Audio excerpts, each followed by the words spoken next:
The media, both public and private, is an important stakeholder in the governance model. In Guyana, this is no exception. Joining me now is the Minister in the Office of the Prime Minister with responsibility for public affairs, the Honorable Kwame McCoy, who will be speaking on a number of issues relating to a recent statement from the Guyana Press Association. I'm Darren Wills. Thank you for joining us. Minister, the statement, about 3 pages in length, about 22 paragraphs or so, came out at about 3 o'clock this morning. You've had a chance to run through it. What are your general thoughts on the statement? Thank you very much, Doreen, for affording me this opportunity to comment on some of the things I've seen there by the Press Association of Guyana. First of all, I want to say that our attitude has always been one, and this is the attitude of the People's Progressive Party civic government, one that works with every single stakeholder in our society. Every Guyanese, every stakeholder at the community, at every level. The Guyana Press Association is an important, or ought to be an important body. It exists as a group representing, or ought to represent, the rights of journalists, and to make sure that they operate in a way that will help to foster the right environment and so forth for our journalists to operate in. And so the responsibility is also on us as a government.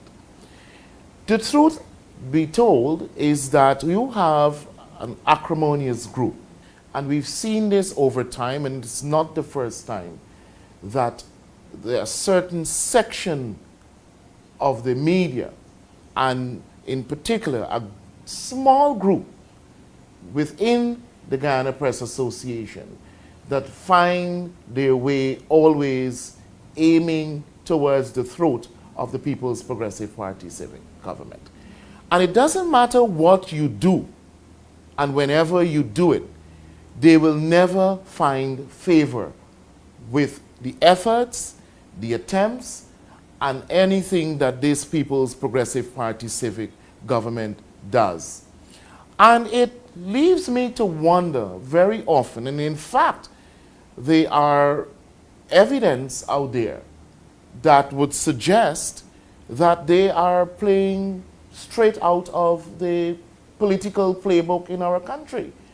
And sometimes this group, the way they behave and they operate, would have you just make that conclusion, that they are not an association of the sort or type that they ought to be, that they're operating as part of the political maneuverings in our country by the politicians. Now, and all of this is coming out just from the recent press conference held by His Excellency, the President, Dr. Ali. Now, this is an association that kept calling for frequent press briefings and press conferences by the President. And I want to say, in the first 2 to 3 months of us coming into office alone, the President, I should say, did more press conferences than the former President Granger has ever done in his entire tenure, in just the first few months. We are in July of 2023, and President Ali, only in March of this year, had a press conference and held just recently another press conference. But they will give the impression that the press conference or a press conference by the President is the beginning and the end of all things, forgetting that press conferences is just only one form of media engagement, just about one form. There are other numerous opportunities in which the members of the media are allowed to ask questions, to pursue their issues, to follow up on matters outside of a press conference. There are numerous engagements by this government, public events and activities, where every single cabinet member is present at, including the president, on so many occasions. And I have seen on the sidelines of those events, I tried last night checking how many times journalists have approached the president on matters that they have on their agenda to pursue. And I counted so far, I haven't completed it, over 110 times on the sidelines alone. So there is no limited access, there's no restriction on access to journalists or by the journalists to members of the cabinet. The president, one of the best examples of access and openness and frankness and transparency, is right before our eyes every single day in our country. So the end of the day, what we see the Press Association putting out, and I'm not sure that all the members of the Press Association signed on to this statement and agrees, because I am hearing murmurs in the background about the attitude and the approach to these matters by some members within the Press Association. So right in their association, there are different views about what is and what should be. So, and you know how this Press Association was formulated just recently. All of the allegations of the corrupt practices that led to what we have here today. And it must be worrying, and in particularly worrying for me, because there are members of the press who approach me at that time and continuously on the way the Press Association operates. And it is only about a few people and a small group, perhaps can, on the 5 fingers on my hands, a small group who have all sorts of motives, ulterior and otherwise, others, that would always be, don't matter what we do as a government, and because we are the People's Progressive Party civic government, you have this group that will always try to get at your throat. And that's the reality. Minister, a large portion of the statement seems to be very strong language used against Mr. Kit Nascimento, who's a veteran in this field, particularly his role in moderating the press conference. But we've seen that press conferences are supposed to have persons who would do these sort of things, who would control the questions as they come in, etc. Is the language that is used in this statement fair to Mr. Nascimento and his work? Not at all, and very disrespectful in some ways when I read it, and I read it twice. Kit Nascimento is a veteran journalist. Kit Nascimento is 89 years of age. And all of us should be proud of his performance before and even at the press conference, because what he did at that press conference as a moderator was to remind some people that the universal rules and practices would apply here and in every other case as it ought to be. Now, and this palavering about the time given to journalists to enter the room and to be set up, as if we're operating some cake shop. And you know the reference to the Polari Association just recently. This is not a Polari shop. This is not a cake shop. The business of government is serious business, very serious business.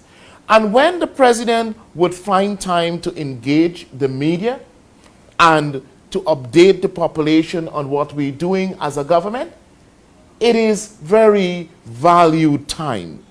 And it has got to be used in a way that makes sense and that would be able, on those occasions, to be very valuable time spent, every ounce of it.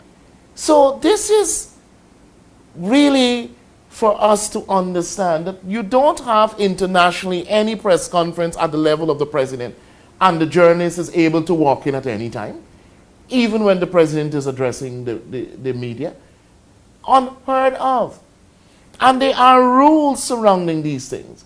You have to be able to come in, have your setup completed at a certain time, be able to be guided in terms of how the questions will be asked. Not that we're dictating what you should ask, not that we're telling you what to ask, not that we are saying to you, you must not ask these questions. All we're saying is that for the sake of every media house having an opportunity to ask a question at the press conference, we will, at first instance, go with one question and a follow-up from a journalist from every media house.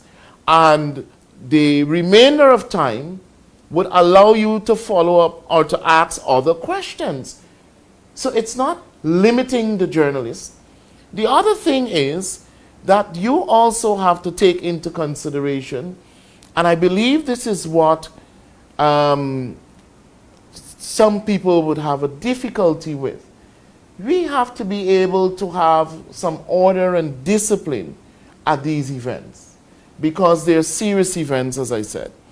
And having a media house accredit a journalist and a photographer or videographer to the president's press conference is not unheard of. And we like to make reference to the USA and the White House. Well, we must recognize that this is what happens at the White House. You have to be accredited. And some of the people, some people would not even make it to the White House press conference or to be accredited to the White House. They can't, they wouldn't be. And so we have here rules that we believe are rules that are part of conducting serious business. And so the palavering about from the Press Association, and I know that the statement was not written by the Press Association or anyone from the Press Association in the first place. So the assistance that they got to help to write that statement was really about how they could get at us. And really trying to find, to stir very desperately to find issues and to create issues where none exist really. Because every person went there, had an opportunity to ask the questions as they so indicate. We had about 23 questions asked of the president. The president answered every single question. This thing about the president speaking for XYZ minutes and the president perhaps it is just left to be said that he wore the wrong shirt or the wrong jacket. Now, you don't dictate as the media how the president conducts his press conference. He invites you there to engage you as members of the media. We have a duty and a right to update the public and the media on our activities of government, and that is what the president did. And the president's update was very helpful to the nation and to remind the people of Guyana that we are sticking to every single promise, every single thing we committed to the people of Guyana. And this is where we are in the delivery of the goods and services to the people. And what's wrong with that? What's wrong with that, Press Association? You should be happy. You should be happy that you're getting those updates. And very few, if at all, I can remember one of any of the journalists there asking questions on the president's opening statement or about the more crucial matters that relate to our development and the trajectory that we're on as a society. They have their own interests. the Dharamlal issue and their own, perhaps their own other issues, and which is fine too. But we have to recognize that we can be distracted too by these types of statements. And sometimes it would seem just to gain some relevance too. You know, that we exist. Here we exist. And we exist perhaps with the most diabolical plan.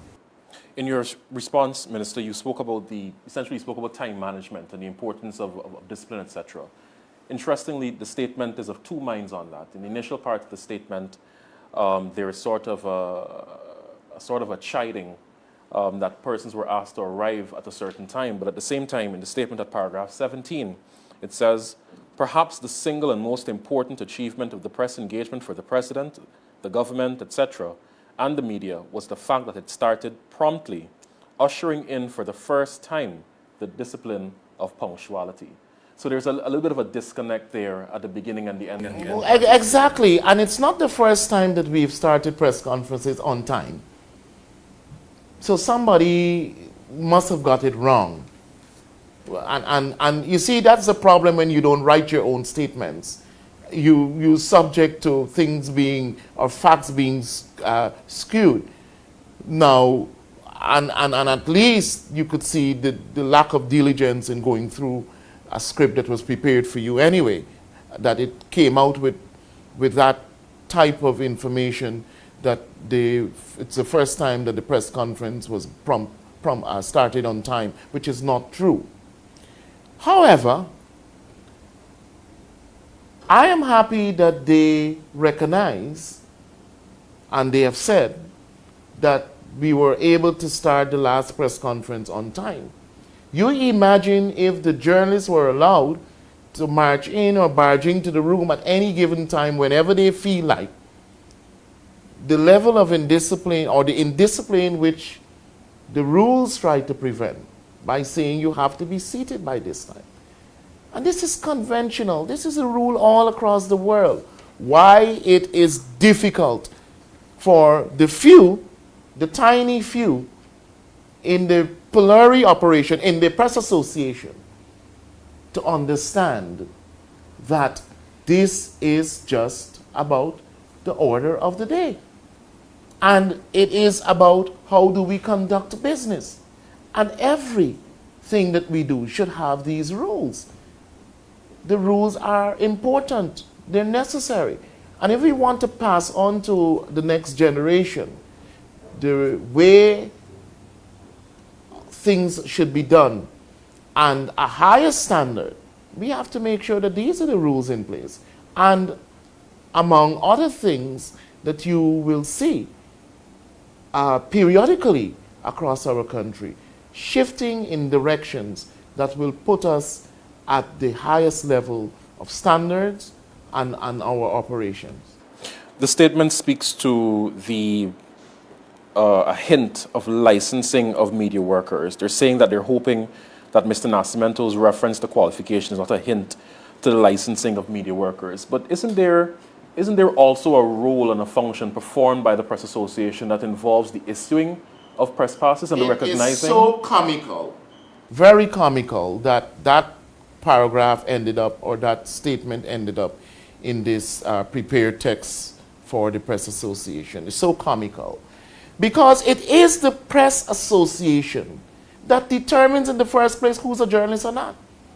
To the extent that they have denied several members of the media the granting of press passes because they're determining who is a journalist or not.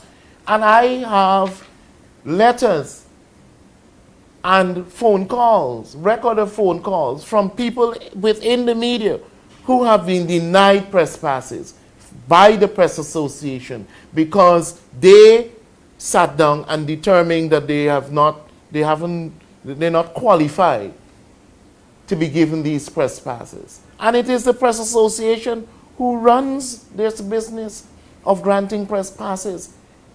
And so we have to be careful that you don't allow yourself to be drawn into a kind of a situation where you become discredited and where credibility becomes an issue. And this is what I can see we're leading straight into in relation to this group here. And very important matters that must be addressed by this association. And I'm not to dictate what they address, but very important matters that surround credibility that I would believe, given what we've learned from the last elections of the Press Association, that needs to be seriously addressed, and therefore would not put them into the kind of light and situation as they are being put into here, when they will try to say that the licensing of journalists is the remit of the government and not the Press Association. That was handed over from the dean. It was handed over from the previous government to the Press Association, and my understanding is that they run it happily. They run it happily, and much to the detriment of other journalists, people who can get their license or their passes. And you know what is also hypocritical about this? There are at least two persons there, because when I inquired on behalf of one person, I remember, or I raised the issue, I was told that the person is a social media practitioner. They operate on social media. But there are at least two persons in the Press Association who have their news online permanently, doesn't have any other means of disseminating the information other than online. So then their license should be taken away. If it, by their definition, you have to be practicing perhaps on television and radio and the newspaper, etc. But they find these things that conveniently, these rules apply. Conveniently. And to leave a few people out and to create distress among, those who perhaps can't be on their level and who they believe that they can castigate and demonize and everything else, the rules apply differently for them. This thing about the current space that is being used in the office of the president for the press conferences, the size of the room, was that something that was started, in terms of using that space, was started under this administration? That space existed under the David Granger administration, and I haven't heard any single member of the Press Association commenting in the past, at that time when it was first constructed, and during the 5 years of the David Granger-led administration. Not a single murmur, not a single complaint, not a single comment on the space that is provided there as the press room at the office of the president. Not one. But we are happy, and I could tell you this, Darwin, we, the People's Progressive Party civic government, we are happy that what the press couldn't say then, that they're able to say now without fear of being victimized. We know how fearful they were in many ways, and not only the press, several groups, civil society groups and so forth. They were timid. They were afraid of saying anything that would seemingly offend the government and would put them in the pathway of harm. You don't have to worry about that under this government. It is freedom and more freedom, and the freedom that you should have as a citizen, as journalists, as members of civil society, whatever. But the thing is about our government is that we will also, despite the freedom that you have, the freedoms, that if you try to distort our reputation, if you try to attack us unfairly, if you criticize us in a way that we are not deserving to be criticized, we hold the right to reply. We will also comment. And that's fair. Any part of the world. That is fair. And we will not give up on our right to reply. And so you don't have to fear, no member of the press has to fear any heavy hands by this government. You don't have to fear that your broadcasting license will be taken away because you criticize us or anything like that. You don't have to fear that if you have a view on the size or space of the media-centered office of the president, that you will be suddenly disinvited, be uninvited to any of the press conferences, or you'll be attacked. You don't have to fear that. So we're happy that you have found a voice to speak on many things now, much more than you could have ever spoken about. And that's something to our credit. I'm happy that they've mentioned it there. It is to our credit, the credit to the People's Progressive Party civic government. The statement, sir, paints this image that the National Communications Network was involved in some sort of a pre-planned, plan at the recent press engagement with Secretary Blinken. But we've seen that this is not the first time that the Press Association has sort of taken a jab at NCN or at state media. As the minister with responsibility for state media, does this pose a difficulty for state media workers carrying out their duties? It does, because many state media workers have told me before, and not only now, this is not anything new. It has happened previously. And I know I've had several conversations with state media operatives who have personally outlined their experiences with some of the members of the Media and the Press Association, who find every occasion and many instances in trying to downgrade them, to belittle them, to denigrate them, to insult them, as if they were not deserving of a space in media, as if they are not deserving to be employees of the state media.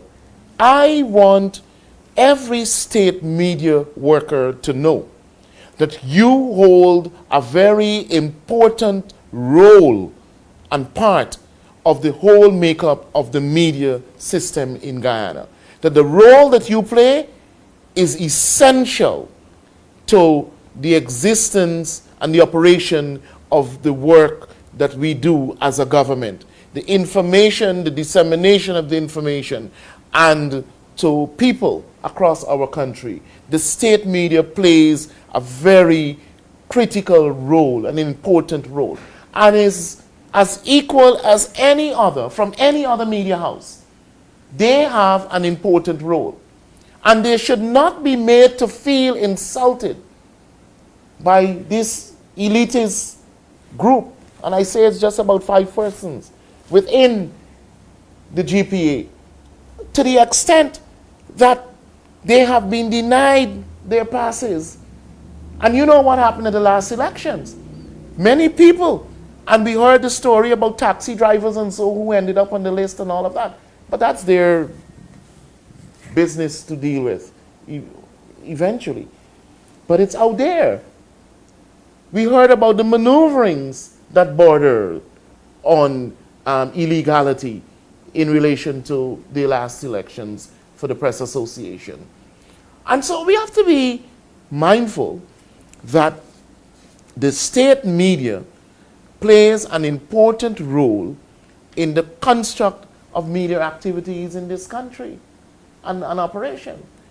And no one will try to denigrate and to downgrade them. And just as how I would be the first to defend them, I'll be the first to defend any other journalist that feels threatened or harmed by anyone because of the work that they do. And I've said that in the last World Press Freedom Day statement. And so we have to be careful And people have to be careful that they are not sending the wrong message and setting up our people, for harm. And so, once again, and I'll say that you have nothing to fear. As state media, as private media, you have absolutely nothing to fear as you carry out your work by this government. This government will be the first to protect you. This government will always be at your side, and we will always be sure to lend the support that is needed for you to be able to carry out your work, which includes access to us. Access. People call here every day for information, including the media, and they have access to myself and to every other minister. They have access, and they can follow up their stories, they can follow up their angles, they can pursue the issues that they want to pursue. They have access. The president is the prime example of availing himself to the media on every given opportunity. And so what is the problem? As we wind down, sir, there's a section of the statement that sort of caught my attention, because I tried to imagine whether I would see the White House Correspondents Association, making this sort of a statement about President Biden. I want to read it out. If the president's intention was to inform the nation, and they're speaking about President Ali's press conference, if the president's intention was to inform the nation and the world about newsworthy aspects of his government, then he failed miserably to do so, because most of his statement had been covered in previous news reports, hence hardly anything there could constitute news. Have you seen a press body behaving in this way? And Darwin, you have it. You have it without me even having to say it. And people are listening to us here. This is just another occasion to attack the president and the PPP civic administration. This is just another opening. And they're just trying, and you see, sometimes I wonder whether people take time to ponder on these things. And I mean those who are the authors and those who are behind all of this mischief. Whether they really take time to think about their actions and their approaches. Because, no, as you quite rightly said, you wouldn't find this any other part of the world. The president sought to present to this nation several matters of his administration that has occupied the time of the administration, our attention, our consideration, and he has given the treatment of being able to contextualize all of these issues, to give the macro view, and to be able to outline the impact all of these matters have had on our economy, on our development, on our lives. And that's what the president did. Put everything into context. And if none of the persons there speaking for this group found anything that the president said to be newsworthy, then my gosh, where are the journalists? Where are the journalists? I asked the question. And it could also mean that the information has just been forthcoming as well for a while, so there was really nothing that was new that was being said by the president, because everybody is accessible, like you said before. Right. But even if, listen, I have been in this business before for many years. And even if there are times you felt as though the information being shared is one that you would have already been privy to, you as a journalist have the opportunity to come with an angle or a question that will help to develop and to be able to pull the story out as you think you have some projection on. That's it. That's the work of journalists right across the world. Right? And so I think that's being disingenuous. That's being disingenuous. That's being disrespectful. And you've seen some people, and they like to parade around the place, you know, as if they are the beginning and the end of journalism in this country. The beginning and end of journalism in this country. I have faith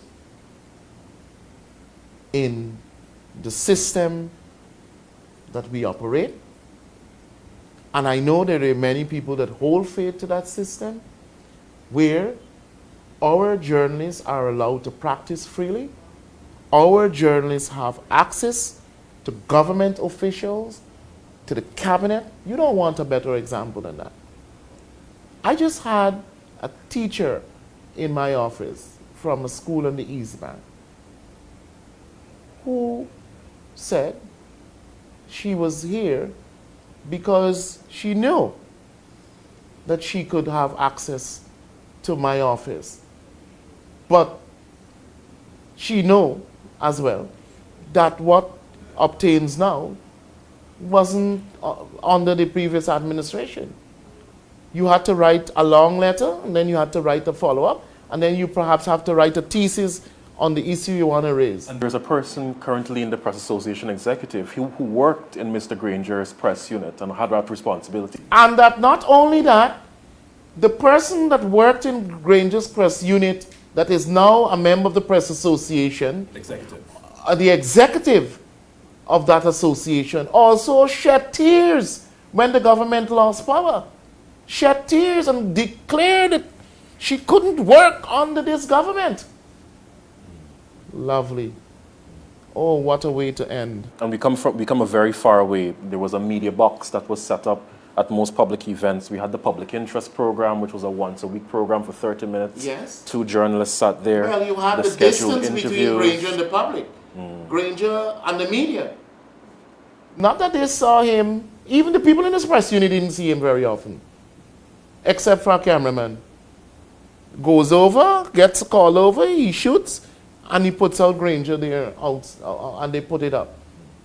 So even the members of the Press Association couldn't interact with him, right? And didn't see him often. Much as the media, the local media, didn't have that opportunity, right? And what we have here is a different way and manner of operation that would be grabbed up by many, many, many parts of the world, many journeys of the world, many countries of the world, where you don't find the type of freedom we have here. The type of freedom we have here, the liberty that the journalists have here in many parts of the world. And they would welcome it. They would welcome it. And so we have to make sure that the few people in the Press Association don't distort our story, the Guyana story, about press freedom, about access to government officials by members of the press, by freedom of the press, that they don't distort that story here or internationally. That's why I will be here to always make sure that whenever they try to do that, myself and other colleagues of the government will be able to take them on, and to be able to bring things into the right perspective, and to be able to give our story and the version, the right version, and not allow anyone or any group to distort what this government is doing, to disparage the work of the government, to denigrate us, to distort the fact that we have real freedom of the press in Guyana. Real freedom. On that note, thank you, Minister McCoy, for engaging, and thank you all for viewing. I am Derwin Wills. Just sat down with Minister Kwame McCoy, the Minister with Responsibility for Public Affairs, on a matter regarding the statement from the Guyana Press Association. Thank you very much.